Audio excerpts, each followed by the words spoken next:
Welcome to UPSC Indigo Revolt of 1859 to 1860. One of the most militant and widespread of the peasants' movement was the Indigo Revolt of 1859 to 1860. The indigo planters, nearly all the Europeans, compelled their tenants to grow indigo without any increase in wax, which they processed in factories set up in rural Mofussil areas. The planters forced the peasants to take a meager amount as advance and enter into fraudulent contracts. Since the enforcement of force and fraudulent contracts through the courts was a difficult and prolonged process, the planters resorted to reign of terror to cons- coerce the peasants. Kidnapping, illegal confinement in the factories, godowns, flogging, attacks on the women and children, carrying of cattle, looting were some of the methods used by the planters.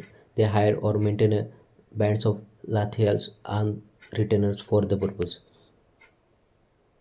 In practice, planters were above the law. With a few exceptions, the magistrate, mostly the European, favored the planters. Discontent of the indigo grower in the Bengal boiled over the autumn of 1859 when their case of seemed to be get the government support.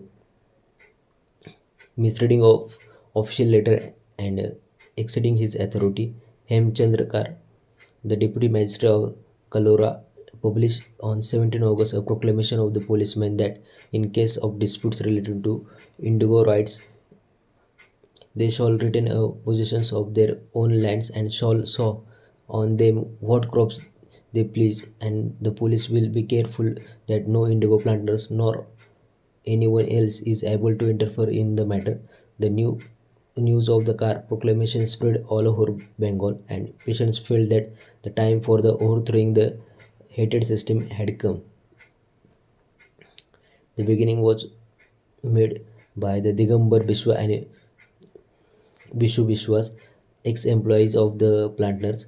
They they gave up indigo collectivization. The peasants' disturbance and the indigo strike spread rapidly to other areas. The peasants refused to take advance and enter into the contracts. Please not to sow indigo and defend themselves from the planters' attacks with whatever weapons came to hand.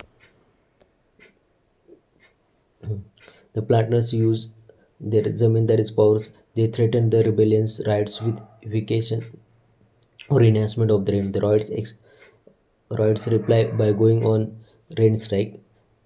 The peasants gradually learned to use the legal machinery to enforce their rights. They also use the weapons of the social boycott to force the planter's servant to leave him. Ultimately, the planters could not withstand the united resistance for the riots, and they gradually began to close their factories. The collectivization of the indigo was virtually wiped out from the District of Bengal by the end of 1860. The major reason for success of the Indigo Revolt was the tremendous initiative, cooperation, organization, and disciplines of the riots. Another was the unity among the Hindu and Muslim peasants. Leadership from the movement was provided by more well-off riots and in some cases by the petty zamindars, moneylenders, and ex-employees of the planters.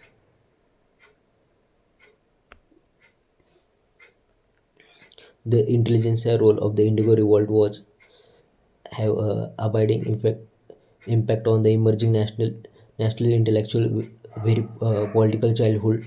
They had given a support to the popular peasant movement against the foreign planters. This was the established tradition with a long run implication for the national movement. Christian missionaries were another group that extended active support to indigo rights in their struggle. Worried by the rebellion, the government brought a military to protect the planters from assault and set up an Indigo Commission to inquire into a system of indigo production. The commission held a planter guilty and criticized them for corrosive methods they used with indigo collectivity. It declared that indigo production was not profitable for Rhodes. Thank you. Bye.